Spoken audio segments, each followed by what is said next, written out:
Oke, baik. Bismillahirrahmanirrahim. Assalamualaikum warahmatullahi wabarakatuh.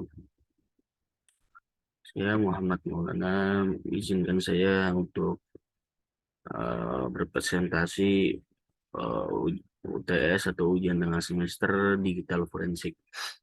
Oke, saya Muhammad Maulan dari TI 08.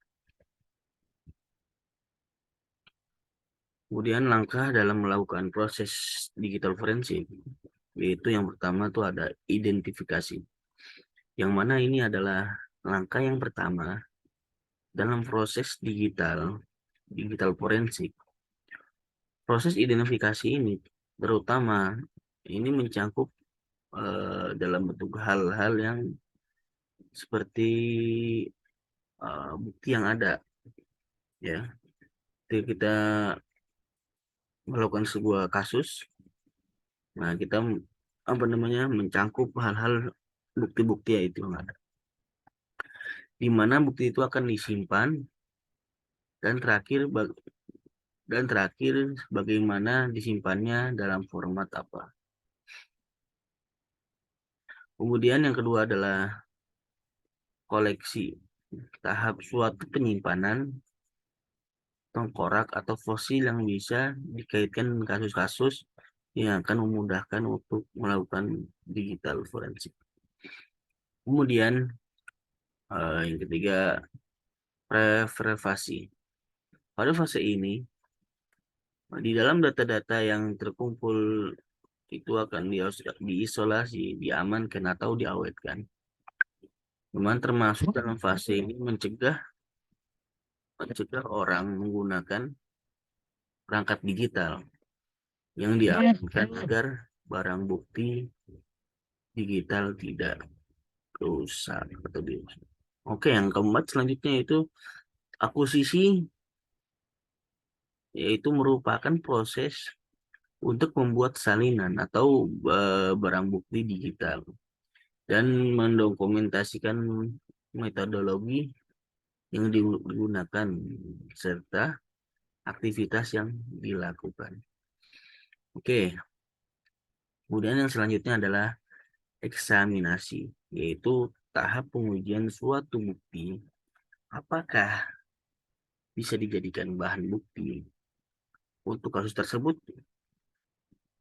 Nah, kemudian yang keenam, analisis, yaitu di mana data-data yang berhasil dikumpulkan.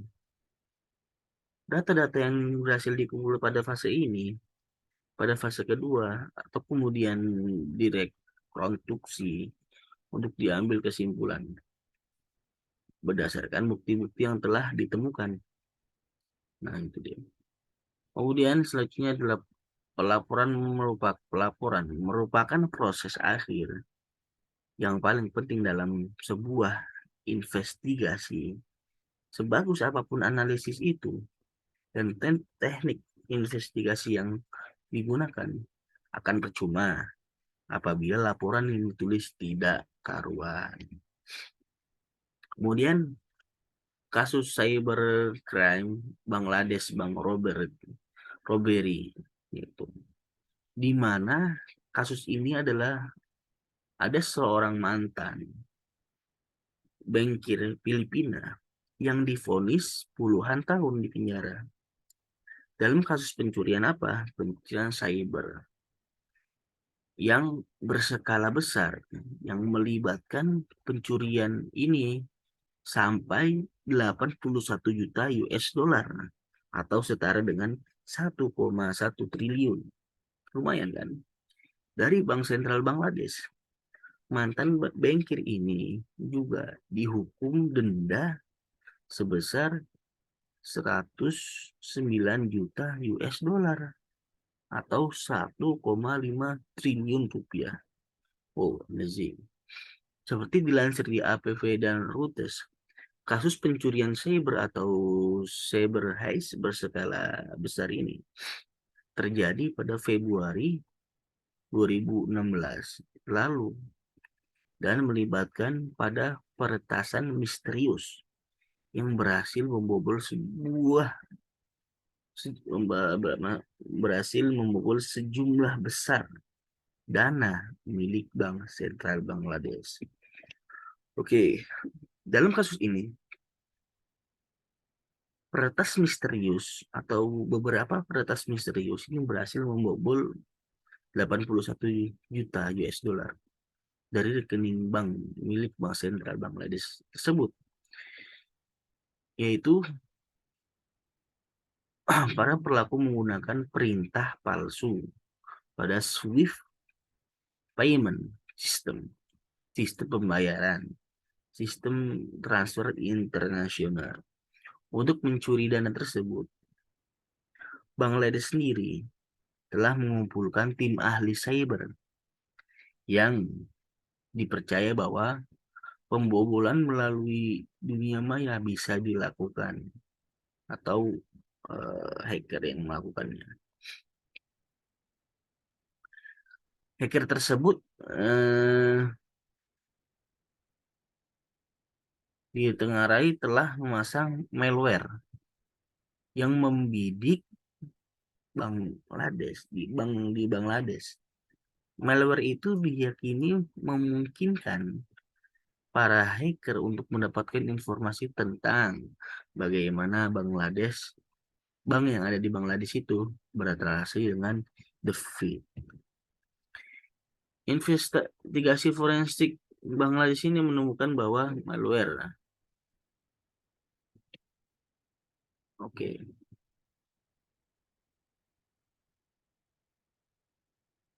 Kemudian hard disk.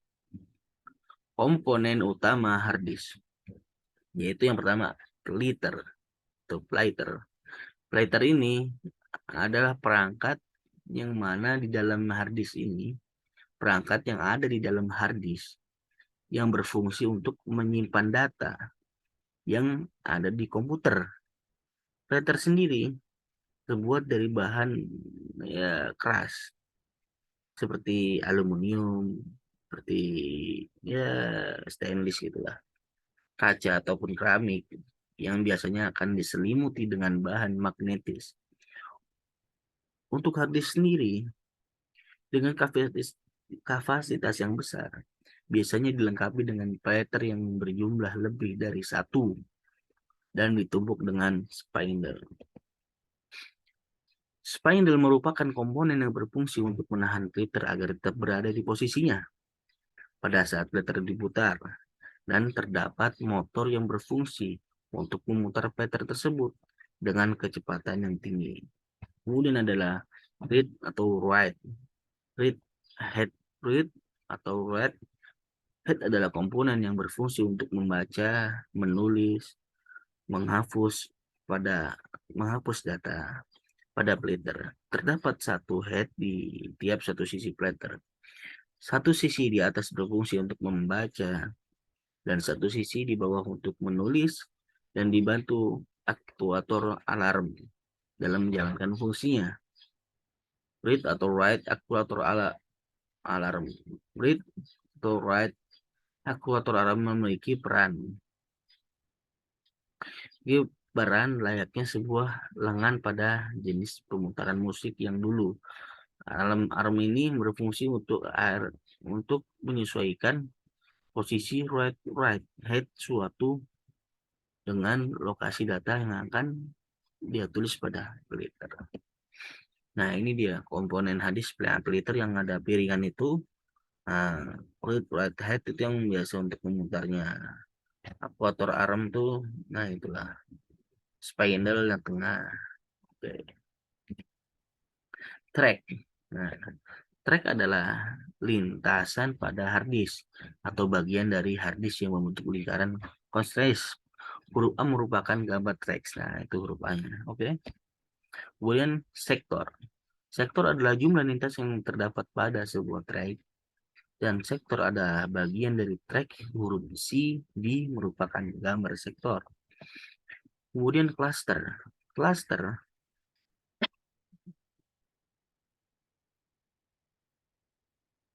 Cluster adalah lintasan yang terdapat pada sektor. Oke, kelipatan kecil dari sebuah hard disk yang dapat digunakan untuk menyimpan data. atau merupakan lokasi penyimpanan terkecil. Dalam hard disk memiliki ukuran tergantung pada besar hard disk. Huruf B merupakan gambar klaster. Oke. Kemudian Slick Spice. File Slick Spice. File Slick juga disebut Slick Spice. Adalah sisa ruangan pada drive tempat file disimpan. Ruang ini tetap kosong atau tersisa karena setiap klaster pada disk memiliki threshold penyimpanan dan file-file berukuran acak tidak tepat bisa dibagi 4 byte. Oleh karena itu, file hanya mengisi sebagian dari posisi hard drive. Oke. Saat file dihapus, sistem operasi tidak menghapus file tersebut, melainkan hanya membuat cluster yang ditempati file tersedia untuk realokasi. Jadi, data tetap ada sampai ditimpa, tetapi tidak dapat referensi ke tabel alokasi file. Sistem operasi di beberapa titik mungkin mengalokasikan file baru, ya kan? File baru ke salah satu cluster tersebut yang menimpa data asli jika file dihapus lebih besar dari file yang baru dialokasikan. Akan ada bagian dari file lama yang masih utuh meskipun tidak terlihat oleh file sistem. Maka data dari slice space mungkin berasal dari file yang jauh lebih tua dari file yang akan dihapus. Oke, nah itu dia. Lagi selesai slice space. Nah, kenapa file yang sudah dihapus di hard disk masih bisa dibaca dengan tools tertentu?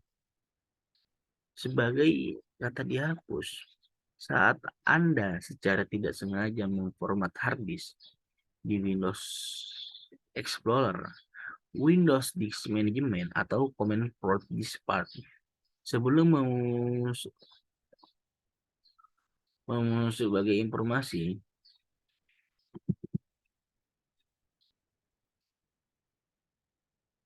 memformat disk tidak serta-merta menghapus data sebenarnya. Semua data yang dihapus tidak hilang dari hard disk sampai data baru ditulis di ruang yang ditandai weekly backup. Jangan khawatir, karena perangkat lunak memulihkan data ACUS akan membantu. Oke, tantangan dalam dunia digital forensik 6 tantangan. Yang pertama, sequencing industri. Istilah ini mengacu pada aktivitas atau serangkaian kegiatan tersebut di dunia usaha seperti mencuri rahasia bisnis dengan menghilangkan, menyalin atau merekam informasi rahasia atau berharga dalam sebuah perusahaan. Kedua, pencurian kekayaan intelektual. Pencurian kekayaan intelektual akan menyebabkan dampak pada ekonomi, investasi, transfer teknologi, beban biaya kepada pemerintah dan masyarakat, serta biaya yang konsumen termasuk resiko kesehatan, keselamatan, serta biaya untuk bisnis. Investigasi penipuan kegiatan merupakan menulis, mengedit, dan menerbitkan berita yang bersifat investigatif atau sebagai penelusuran panjang yang mendalam terhadap sebuah kasus yang dianggap seperti kejanggalan. Kemudian yang keempat, investigasi kebangkrutan. Kegiatan mengumpulkan, menulis, mengedit, atau menerbitkan berita-berita bersifat investigatif. Sebuah kasus yang dianggap memiliki atau sebuah penelusuran panjang yang mendalam terhadap kasus yang dianggap memiliki kejanggalan. Kemudian yang kelima, masalah terkait pemalsuan. Seperti pemalsuan atau memasukkan bukti, tentunya akan diadakan penyelidikan dan perbandingan dokumen.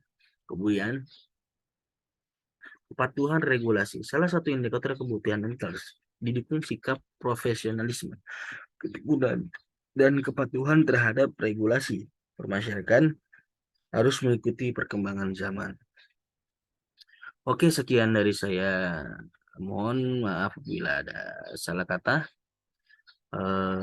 Bila hitaufiq walhidayah waridho walhidayah. Assalamualaikum warahmatullahi wabarakatuh.